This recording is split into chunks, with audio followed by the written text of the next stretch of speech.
Why Alpine didn't want to sign Ricciardo. One of the most anticipated sagas in 2022 has finally come to an end, and it seems like Ricciardo won't race in 2023 for any team. Although he was connected with Alpine from F1 fans and communities, it seems like the Enstone-based team wasn't really keen on signing the 8-time race winner due to the fact that they had other drivers in mind. But why did this happen in the first place? Isn't Ricciardo the guy that brought podium finishes for Renault after such a long pause in 2020? And he did finish P5 that same year, so why wasn't a reunion considered? These questions and many more will be answered in our video, so make sure to not go anywhere. After agreeing on buyout terms for the 2023 season and being replaced by his younger compatriot Oscar Piastri, Daniel Ricciardo is without a seat for the 2023 season. There are 2 seats left out there, such as Haas and Williams, but it's very unlikely that Ricciardo will agree to drive in backmarker teams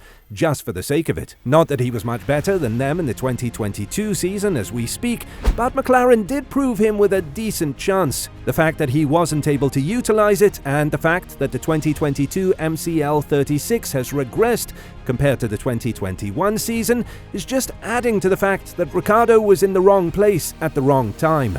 Nevertheless, life goes on, and although Ricciardo had multiple options when the buyout agreement with McLaren came to light, it became evident after quite some time that he is far away from being a wanted candidate in multiple teams. Although he was heavily related to Alpine by the F1 community, Safnauer spoke about Ricciardo being considered as a candidate, saying that it was nothing serious at that point because the Enstone-based team wanted to focus on Gasly. Well, at the beginning we discussed it with a few drivers, including Daniel.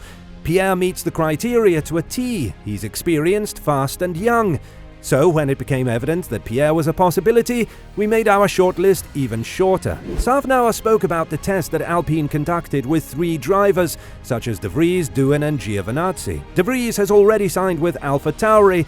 Giovinazzi is looking forward to being considered as a candidate in Haas, while Doohan could be in the Williams seat as part of a deal that Alpine plans to conduct the same way they planned with Piastri. However, according to Safnauer, the test was something of a procedural one, and it added nothing when it comes to Alpine's mind as to who'll drive for them next season. Well, those are tests that are planned well in advance of the test actually happening. It wasn't quite clear about Pierre, although he was, like I said, on our shortlist, but he was still contracted. So we ran the 3 drivers in Budapest to assess their ability, and they all did a great job. We definitely learned from it. Now that Alpine made up its mind about Gasly as a younger and more prospective driver compared to Ricciardo, let us provide you with a little bit of insight as to whether or not they did the right thing. Gasly has proven to know how to drive an underperforming car, which was the case with AlphaTauri in 2020 and 2021. He did score his maiden win in 2020 in Monza, something that hasn't been done for his team ever since 2008, when Vettel won his first career race and Toro Rosso's first race at that same track. He is 7 years younger than Ricciardo, meaning that age is surely a factor that contributed to Alpine's decision. But Ricciardo is a driver that is already a proven driver for Renault, now known as Alpine. On the other hand, Gasly will have a hard time burying the hatchet with Ocon. Both of the Frenchmen had their fair share of conflicts ever since their karting days, and although they are looking forward to resolving these problems now that they are going to be teammates, it's unlikely that this will happen without a couple of crashes on track. Alpine's dream was to have an all-French lineup, and although they succeeded in that, they have to ask themselves, what is the price they are going to pay for this goal? We've seen that Ocon can be quite the uncomfortable teammate when Alonso was much faster than him on multiple occasions, and Gasly is indeed a candidate with speed. This may be one of the reasons why Ocon wanted Schumacher as his teammate. Not only that both of them are close friends, but it's very unlikely that Schumacher will challenge Ocon for the number 1 spot in Alpine. On the other hand, it's also very likely that Alpine doesn't believe Ricciardo has what it takes to be an F1 driver, let alone perform for the 4th best team on the grid. True, he did have 2 good years in Renault, especially in 2020, but the 2021 and 2022 seasons took their toll on Ricciardo's self-confidence and his ability to drive a car. Plus, the cars are now much different compared to the 2019 and 2020 seasons, and Ricciardo hasn't quite shown an ability to adapt quickly to new environments and upgrades. According to Christian Horner, he doesn't quite understand why Ricciardo wasn't considered the main candidate for the vacant Alpine spot, given the fact that both sides had a very good history between themselves. When talking about Alpine and who they should consider as the main candidate, prior to them signing Gasly, Horner added, "I think I probably would go with Ricciardo, to be honest with you. They obviously know him from a couple of seasons ago, and he was very together during his last season there, scoring podiums, and I think he's the type of guy that I think you could rebuild him. It's obviously not been a great experience for him at McLaren for whatever reason, but you just have to think back to some of the drives that he did for us, some of the wins he had, the podiums, some of the stunning overtakes he was capable of. That's still there, I'm sure. He just needs a bit of a reset. You don't just forget how to deliver, so I hope for him he gets another opportunity and gets himself back on the grid for next year." As of now, Ricciardo plans to sit out the 2023 season and then conquer a seat for the 2024 season. This isn't something that is guaranteed for him, and although he had an offer from Mercedes to be their reserve driver and possibly conquer Hamilton's seat from 2024 onwards, this is a very, very unlikely situation to happen.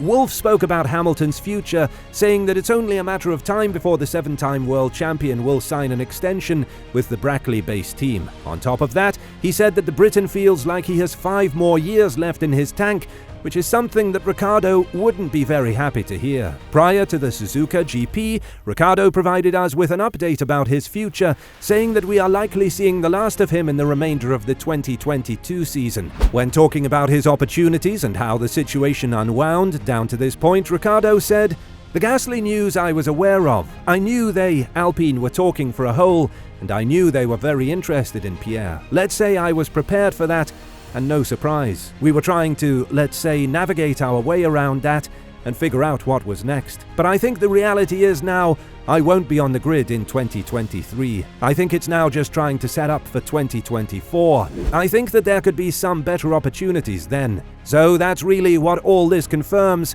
and now where the sights are set." Ricciardo also spoke about the chances of him leaving F1 for NASCAR in 2023, adding, "Certainly the plan is still to be involved in F1. I'd say this is kind of like just hitting pause for a little bit as I see it, let's say as far as my F1 career goes. It's like the full intention is for 24. Sure, it could open up opportunities to maybe do some of that stuff, but if I feel it's going to deviate away from my target, then I will still say it's not really where I'm looking, and as fun and cool to compete in something else. The truth is, mentally, I'm not there yet. I'm still so engaged in this, and I think a bit of time or out of a seat will probably do me good. So I would probably use that as opposed to trying to jump into something else and stay busy in a different category. I'd say pretty convincingly, it wouldn't happen anywhere else." Teams that could provide Ricciardo with a seat from 2024 and onwards are yet again Haas and Williams, but an interesting option could become available when Alfa Romeo leaves Sauber from 2024 onwards. This means that Audi could decide to give Ricciardo a chance alongside Valtteri Bottas, as they are going to be one of the dark horses on the grid. What do you think is next for Ricciardo? Let us know in the comments below.